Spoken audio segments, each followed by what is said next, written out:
Hi and welcome to this video log with me, Wayne, from SwimCycleRunning.com. Now, it's got cold again. I said it might, and open water swimming events are starting with a vengeance this weekend, with some Dorney Lake events even going on. Hopefully you have got used to the cold. You took my advice and you got in open water last week or the week before.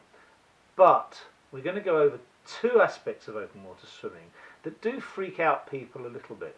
The first is open water starts, and the second is sighting.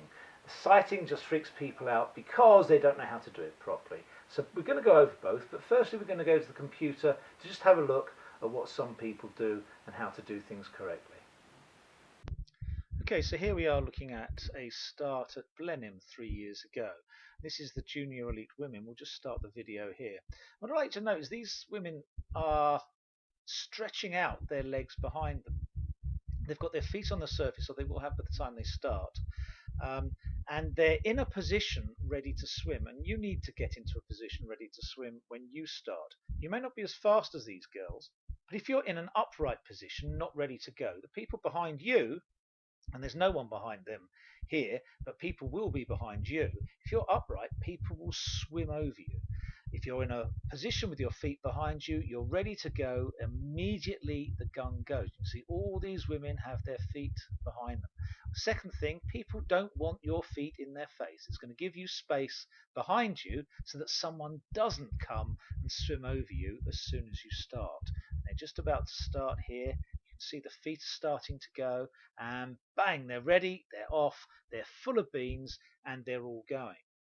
That's how you need to be in a start. Don't get swum over by being upright as opposed to horizontal in the water. Alright, the next thing we're going to look at is sighting technique. I want you to look at this girl here who's going to end up leading this particular race. She'll look forward, then turn to the side to breathe. You don't want to breathe looking forward because you have to raise your head too high and you don't sight properly and you don't breathe properly. So we'll look at that again in a second. She's going to breathe again in a second. Forward and then to the side. So you look forward but you breathe to the side, and that's the proper way to sight. We'll look at that one more time. And they do it again. Going to come up shortly. Forward and then look to the side to breathe, and that gives you a trough to breathe in, and you're going to breathe much easier breathing to the side. The second girl did it there again. You've got to keep sighting forward, and you want to be absolutely looking forward like that and then turn to the side to breathe. And that's the way you'll get your best sighting technique.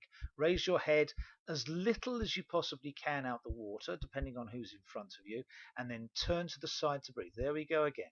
Easily done. When you're in front, you raise your head a little. When you're further behind, you might have to raise your head slightly further out, like that girl did there, and that girl did there, simply because there's people around you creating splash. But apart from that, same technique always. Look forward, then turn to the side to breathe. Okay, so there you have it. Two important tips for open water swimming.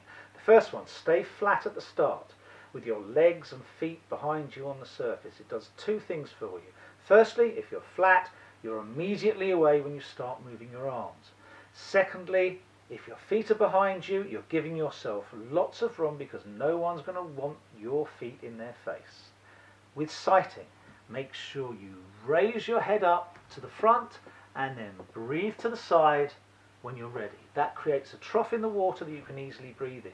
If you try and breathe to the front, likely as not you're going to get water kicked in your face and you might not be able to breathe, or you might, even worse, you might choke yourself. If you have to raise your head up higher than about there, then make sure you do it by pulling backwards on the water and raising yourself back and up, as opposed to dropping your elbow and pushing yourself out of the water. Because if you drop your elbow, you'll find you slow right down. And once again, if you slow down, people behind you are going to swim over you. Not a nice experience. Okay, that's it for this week. Hopefully, if you're racing this weekend, you'll have wonderful races. There'll be a different blog next week. Hopefully, we'll see you then. Keep well. Bye-bye.